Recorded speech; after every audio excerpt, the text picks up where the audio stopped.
c'est intéressant de repartir un petit peu en arrière et de se poser la question de l'histoire. Parce que souvent on apprend de ce qui s'est passé dans les crises antérieures. Il y en a eu un certain nombre qui ont affecté le secteur du luxe. Je vais commencer. J'ai sélectionné six crises qui me paraissent structurantes sur la capacité qu'ont eu les consommateurs du luxe à évoluer dans leur comportement d'achat et les valeurs qu'ils ont pu chaque fois empiler dans la construction de leur relation aux achats de produits de luxe.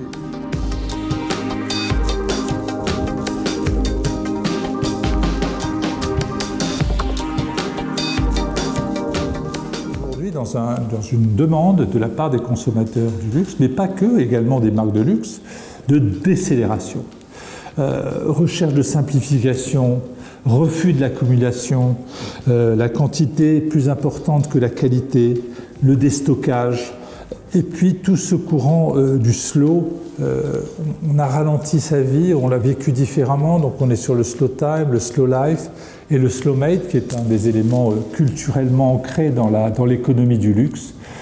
Faire mieux et lentement, prendre le temps de bien faire. Ce sont des éléments très importants que cette crise a révélés de façon, je dirais, incontournable.